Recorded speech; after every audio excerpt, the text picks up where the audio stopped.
Live from the Export Beer Garden studio, this is the agenda for Friday, the 2nd of February, 2024. The Agenda, an alternative commentary collective podcast. Quick posture check, Lane. Yep, done. Make sure that our posture's Tummy button in. Tummy button in, shoulder blades back. That's right. And it's hurting my neck. I wanted to consult you about some aging issues that I'm having. Okay. I'm not sure whether I should be offended or not, but go ahead. No, as blokes of a similar age. Whatever. Yeah, carry on. Do you just tweak your neck randomly more and more the older you get? Oh, you pretty much tweak everything. Yeah. As you get older, everything goes. Like any sudden movement, and you go, oh. Like me getting out of the morning, like I make the full noise when I get out of bed now. I go, and I walk down the stairs. I walk down sideways because I can't go down front ways. Everything's so stiff. I fell down the stairs the other day, and my missus was rolling around the floor on the landing at the top of the stairs, laughing her ass off. She'd never seen anything so funny. There's a scuff mark on the wall from where my feet went flying up above my head. No, this morning, this is the second of the 2 neck injuries I've had in the last sort of couple of months that are the most humiliating neck injuries I've ever had in my life. One was I was trying to load a durry on a windy day. Okay. That's nothing to do with age. Just had to tilt. That's your lifestyle. I had to tilt my head down and I just crank, and had to, you have to spend like half a day where you have to turn your whole body when someone talks to you from the left. You have to go full Thunderbird. Another one this morning, he's just fucking brushing my hair, just pushed on the front of my forehead, cranked the back of my neck, and so now I can't turn left. No, I'm going to have to rewind what I said. Like there's some terrible, that's not normal. This is what I mean. I was thinking like sudden movements, like for me, I'm getting injured a lot thinking I can play tennis. Oh, right. Thinking I can throw an American football 100 meters. Snowboard. Wakeboarding. I tried I used to wakeboard a lot in my 20s, and I was like, how hard can it be now? Turns out it's not. I can get up still and I can do stuff. It's just post that, I'm a total Stephen Hawkins. What, you're watching midgets solve complex equations on a whiteboard that's slightly too high for them? Mm-hmm. Is that what you're up to? Yeah. No, I just wanted to know. Okay. Maybe I need to work on my neck strength. I think it's you. I think it's your physical well-being that's my whole order. Yeah, I mean, lighting a durry and what was the other one? Brushing your hair. No, I think you've got some concern there. You maybe need to just skip leg day, because I know you work on the legs quite a lot at the gym. Today, yeah, see, maybe work on more the core. Neck, and the neck. Neck day. Yeah. Well, see, neck is something that we could have asked to a dear friend of ours that we met last night, Liam Lawson. Yes. We met Liam last night, and one of the cruelest twists of fate of all time, I had to skip out on the interview to go and pick my car up from the mechanics. Because the mechanic shuts at 5. Why does everyone shut at 5 around New Zealand? For me, it's a bit suspicious, because, you have been known to maybe not so kind to motorsports games. See, that's why I think it was fate that you had to leave, actually, because I think Liam may have sensed your disdain. Yeah, a little bit. Yeah, like you're already going down that line. Yeah. So we had a chance to hang out with Liam Lawson yesterday. And we've got an interview that we're going to release next week alongside something else. It's quite exciting that Liam's launching. Yeah, big things coming. Big things coming. Big things coming. Nice guy, Liam. He's only 21 years old. Yeah. And he's fighting for a seat in Formula One. He's the reserve driver for Red Bull this season. Yeah. And next week when we release it, we talk about the fact that he still goes on the full circuit. 24 events around the world. Yeah. He goes to each and every one of them as a reserve driver. Talk about the temptations of potentially tying one on with the other reserve drivers. Yeah. But without spoiling it, he talks about the fact that at any moment you can be called up, and guarantees at that moment that he's out till 4 a.m. with Shaquille O'Neal at the Las Vegas Grand Prix, Yuki Tsunoda or someone from Red Bull, whatever, will tweak a neck, lighting a durry, and he'll be in. So we talk about that. But we're going to release that next week because we've got under embargo. Because of the big things that are coming. But what we did do, we've got a new feature. Yes. You introduced your Spit or Swallow yesterday. I've got a new interview feature that I'm suggesting we ask to every single guest who comes on the Agenda podcast. Mm-hmm. It's called the 22 and 2. Mm-hmm. So it's 22 questions in 2 minutes. So we're gonna play the Liam Lawson version as a tease to next week's full length interview. But here is Liam Lawson's 22-2, and just a warning, he doesn't know who David Warner is. Okay, so that question became awkward. We do a thing called 22-2, which is 22 very quick-fire questions in 2 minutes. So I'm going to quickly fire those through to you once I get my facial recognition going on my phone. See, I was hoping you So, Liam Lawson, coffee or tea? Coffee. Beer or wine? Wine. Hard or fast? Just in life, you know. I imagine you're going to. It's fast. Fast. Yeah, fast. Yes, fast. Would you rather wake up nude next to Yuki Shinoda or Daniel Ricciardo? Oh my god, absolutely neither of them. Neither. Can I? I can't pick neither. I mean, look. I mean, you can say neither, but I mean, it's like a would you rather. It's a terrible question. Okay, I'll move to the next one. They don't get much better. Who would you rather? Would you rather spend an hour watching Australian cricket player David Warner replays of him scoring 100? Are you familiar with David Warner, the cricketer? Are you looking at me like, okay, I'm going to move on. Thai or Indian? Thai. Eat out or dine in? Dine in. Freddie Mercury or Elton John? Freddie Mercury. Wet or dry? Wet. Dogs or cats? Dogs. Trevor Kelsey or Taylor Swift? Taylor Swift. Ooh. Okay, Christian Horner, Toto Wolff, and Gutner Steiner. Who's got the biggest downstairs? Wait, what? You got to say Christian Horner, don't you? Christian Horner. Yeah, Yeah, you got to say Christian. Yeah, okay. What motorsport legend would you bring back from the dead? Senna. Ayrton Senna. Good answer. If this ceremony to bring back Ayrton Senna resulted in you talking like Murray Walker for the rest of your life, would you still do it? And I'm talking like Murray Walker, full go, go, go, go, go, where are you racing? So would you still go through with the ceremony? What? Of bringing back Ayrton Senna? I would have. Yes. Yes. Yeah, good answer. Good answer. Have you? Yeah, totally. Have you ever fired a gun? Yep. Have you ever killed anything bigger than an insect? No. Oh no, I don't think so. No. Who's the most famous person you've ever met?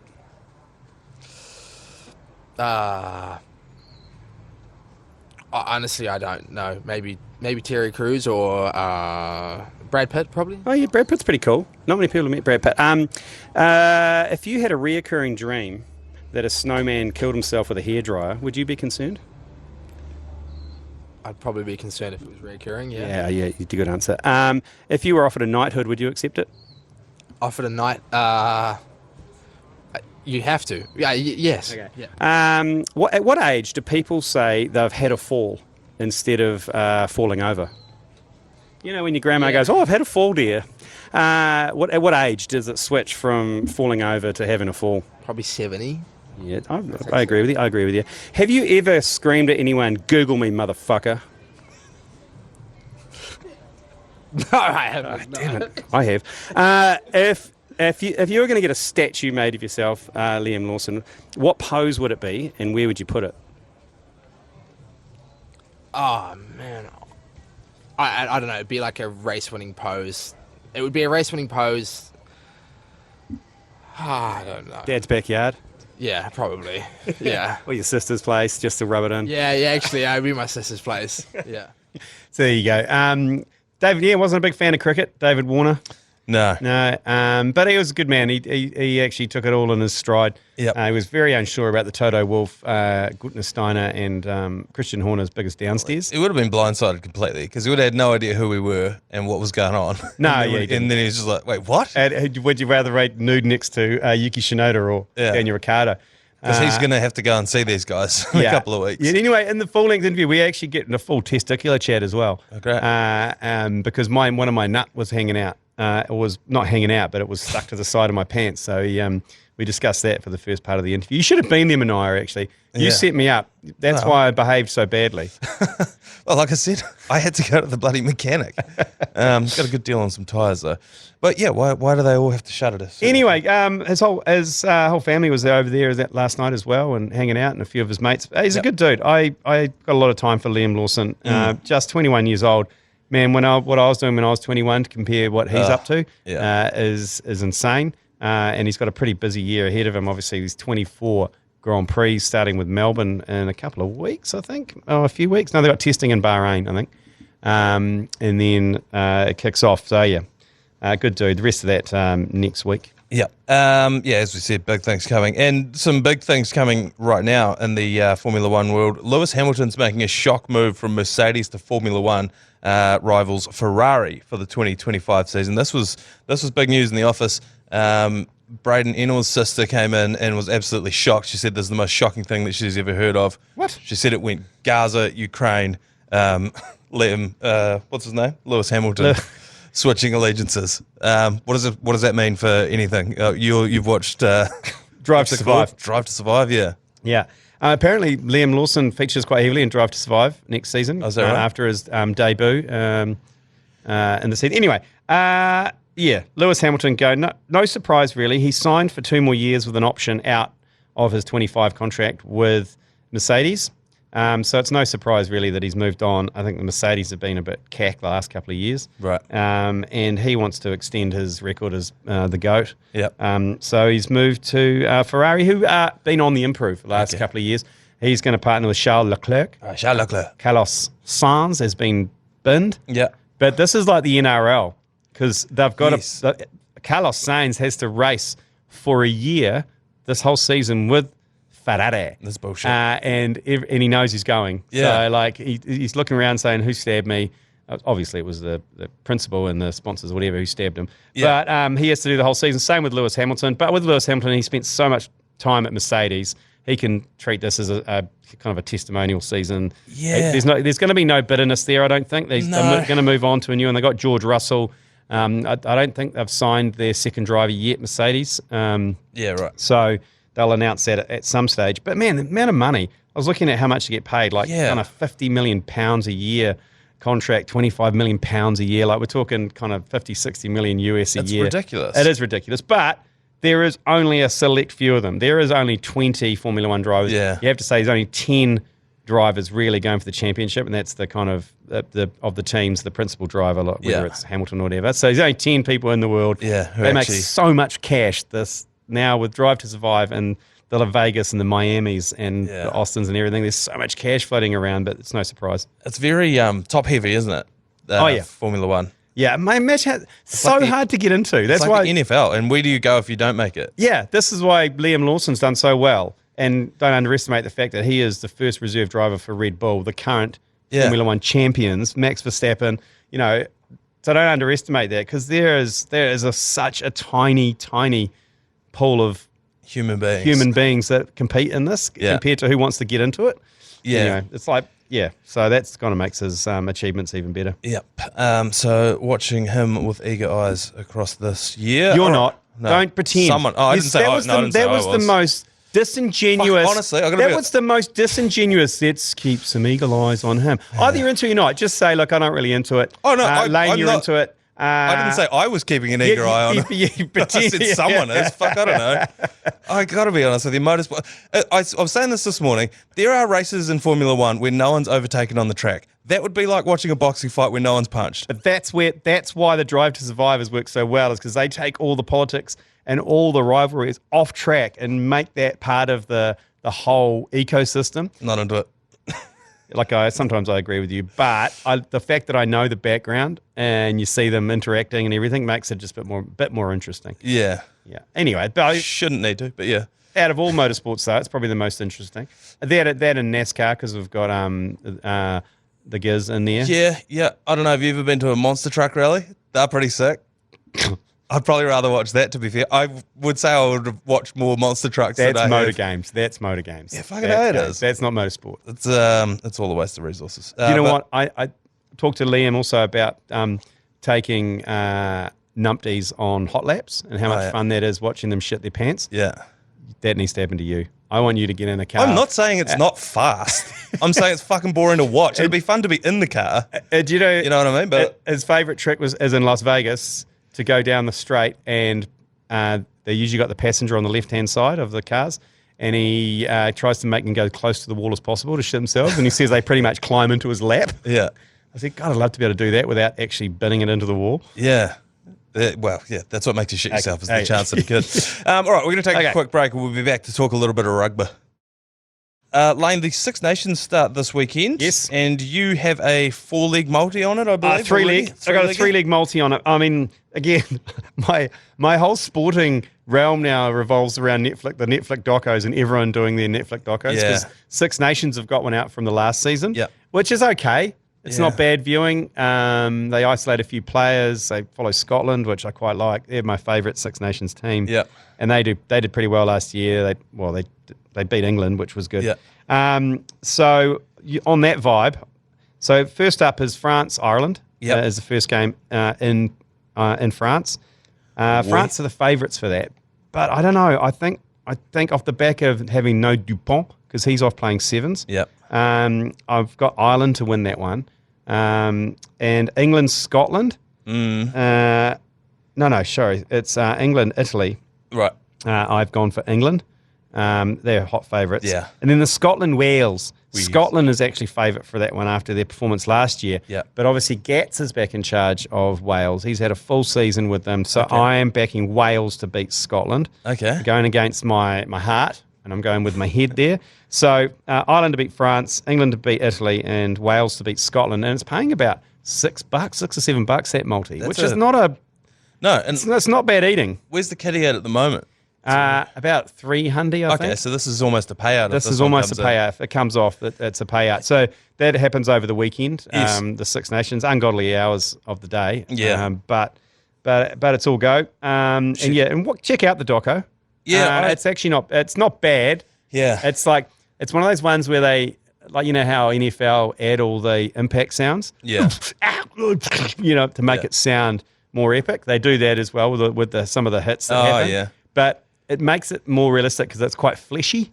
The sound of flesh on flesh. Meat on meat. Yeah, and the Italian, they talk about the Italian number 8. He swallowed his tongue last year, the South African-born number 8, and how he got rescued by the prop of the England team who turned him over and removed his tongue from his throat. Jesus. Not his own tongue. He got his player's tongue. He didn't put his tongue guy's down. own tongue in. Yeah. So look, it's interesting. It's if the missus isn't around.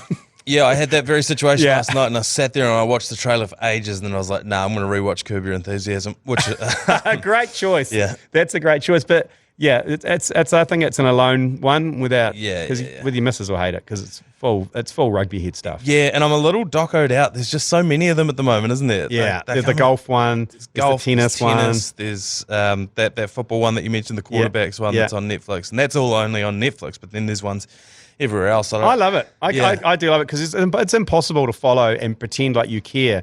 Stop bouncing that ball. Yeah, sorry.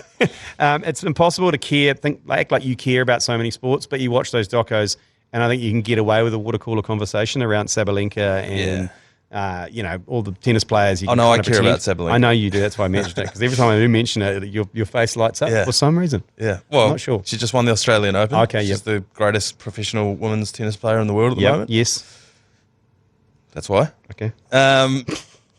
Also, more rugby that's going on over in the Northern Hemisphere is the Crusaders are playing one of their pre-season games over in Ireland. They're playing against Munster, 6 a.m. On Sunday morning, which is actually friendly enough. If you want to get up and watch that before church, you can.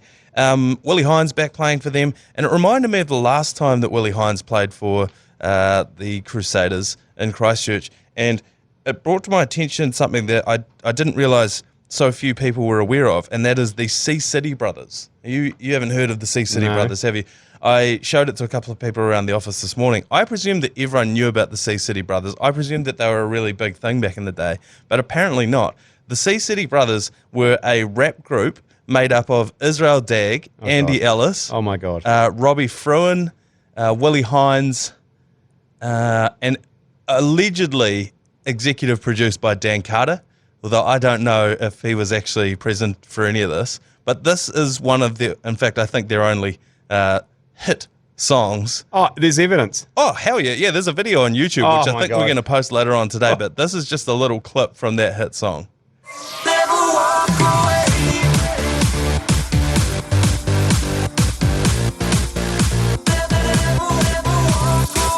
That's Andy Ellis, by the way, on vocals. It ain't over till it's over. Gotta Motor City, hot and easy, move over. Robbie Fruin. Rugby Park, AMI. Boys coming in hot, we gonna make you fly. What we've been through, no one's mistaken. What? Our hearts were tested. There's been no faking, standing strong. Our bars now deep. We're tight, yeah, special something. Y'all never give up, never lie, and never walk away. Oh my God. That's the They Sea are City going to hate Brothers. the fact that you've resurfaced that. I never heard of them.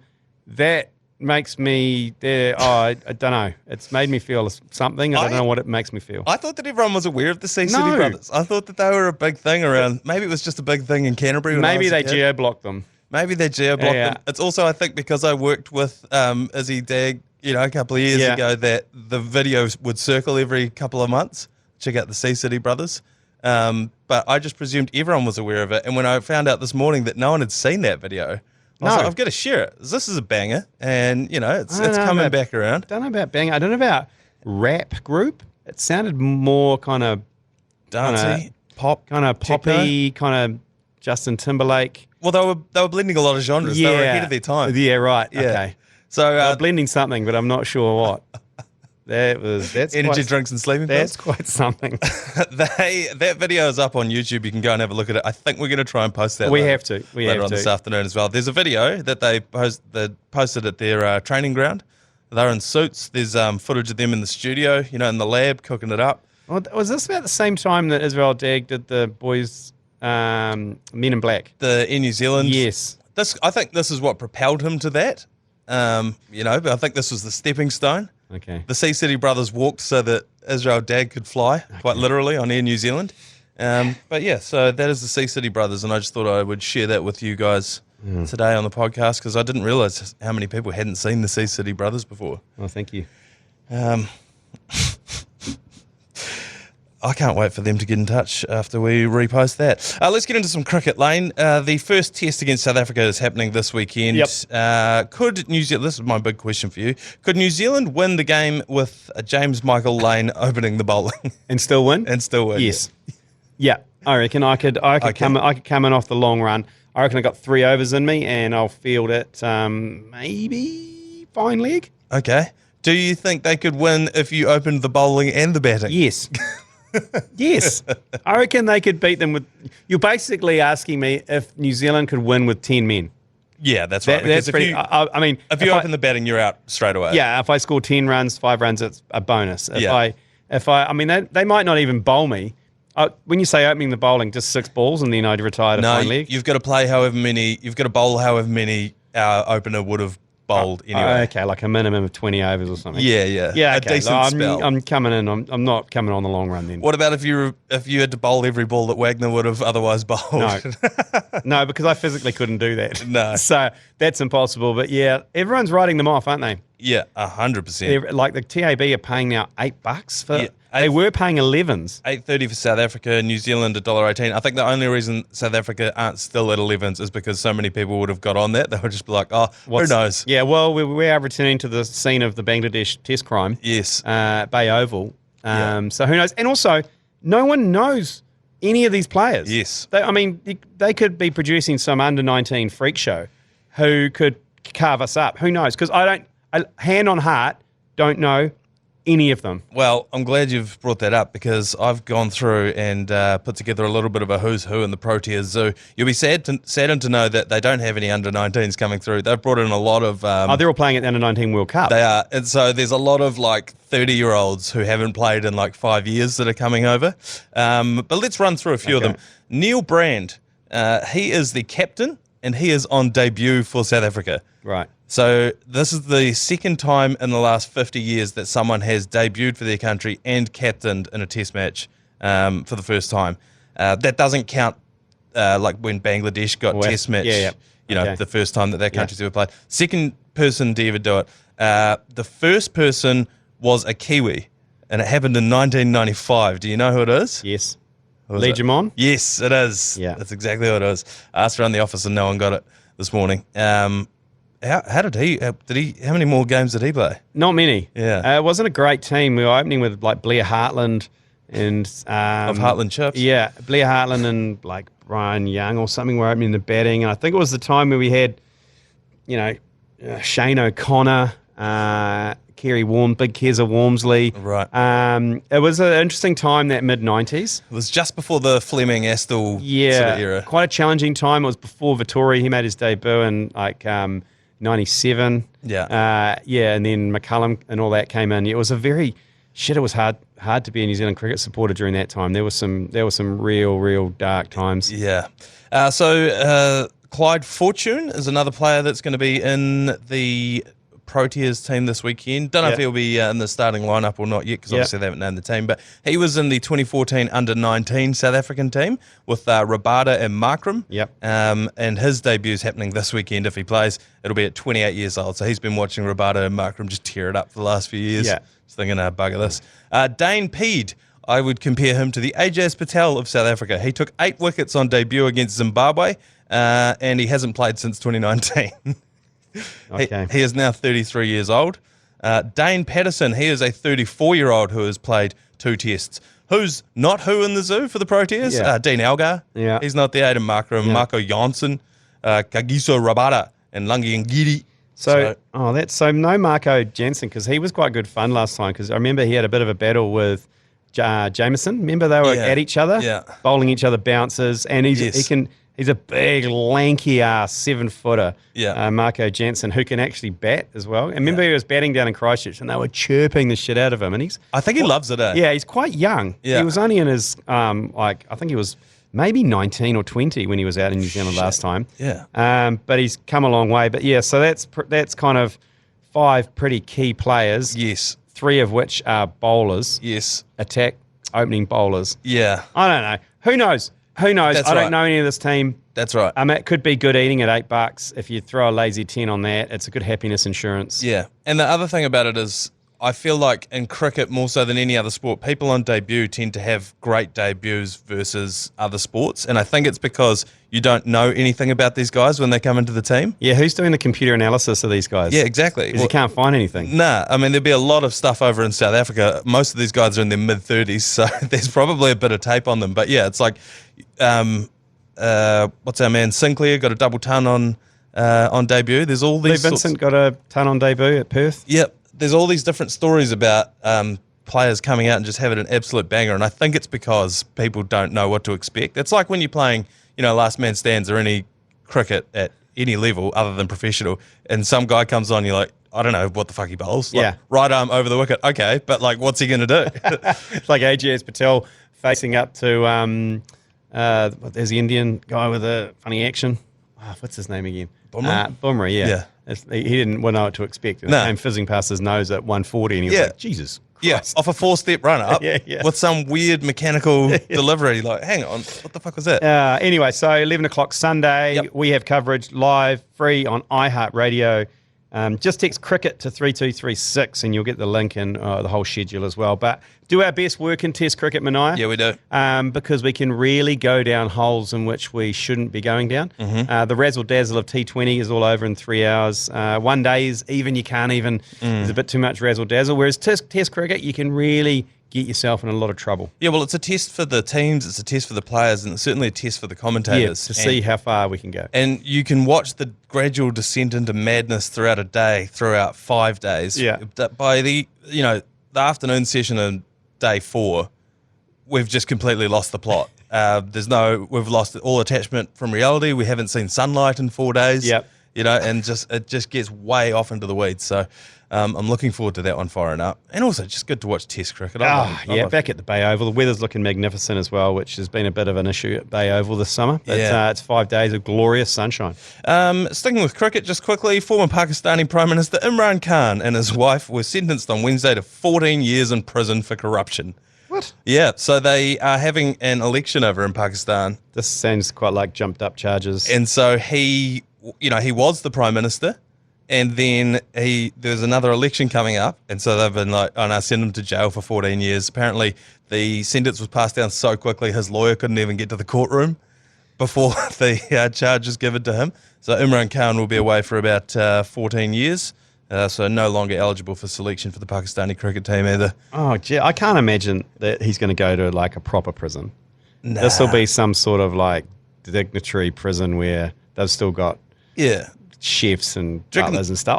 I don't believe that he would accept that. He would probably flee the country as opposed to going to a proper That's probably why Pakistani jail. That's probably why they binned him so quickly. But I wonder if maybe that's setting up for, because surely in Pakistani jails they have cricket teams, to keep the morale up a little bit. Yeah, Could we be setting up for a longest yard Adam Sandler style movie series with Imran Khan coaching the Pakistani cricket team? Also a bit rough that his midi got sent away as well. Oh, I know. That's how you Like- know it's. It's like that sounds a bit more suspicious. Yeah, the You can go and your midi's gone as well. Yeah, 100%. So bad luck to Imran Khan. Hopefully he gets out, and or hopefully we get to see that movie, the Adam Sandler longest yard Pakistani version. One more quick ad, and then we will be back to finish out the agenda. All right, Lane, just one more sporting issue before we mop up the headlines of the day. Andrew Webster has thrown his weight behind Stacey Jones for the next Kiwis coach. There's been a story this week because Wayne Bennett has formally applied. I don't think Stacey Jones has formally applied, but Webby reckons Stacey Jones should be it. Who would you rather have, Stacey Jones or Wayne Bennett as coach of the Kiwis? Oh, Wayno, Yeah? you got to. Yeah. So what I'm Sorry. thinking is, why not? Because I don't even know if Stacey Jones would want to do that. I feel like, because he got thrust into head coaching a couple of years ago when our last coach left. Yeah. And I was just like, I don't know if this guy actually wants to do that. Like, he's a legend of the club. He doesn't need to be going into punishing meetings and fronting media and shit. Yeah. Have him as the assistant coach and have one of the most powerful coaching setups of all time with Wayne Bennett into Stacey Jones as the assistant coach. Wouldn't that be one of the most powerful coaching setups of all time? Yeah, I couldn't agree more. And sticking with the Warriors, just quickly, Kurt Capewell, who was our sort of signature signing, key signing across the off-season.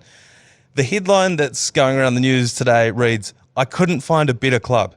How do you read that? Do you think he said, "Oh, mate, is this the best club of all time? I couldn't dream of a better one," or "I looked, I tried, I couldn't find I couldn't find a better club. couldn't find a better club that was willing to take me on." No, I So think I've come to the Warriors. I think it's the first one. It's definitely not the latter. You don't go out in media and go, "Mate, I'm only here because I couldn't find a better club." Yeah, no. I don't think you'd say that. I had a good hard look, and but that was the first thing I read. I think this is years. Mate, I couldn't find a better club. Yeah. That's pretty much what he said.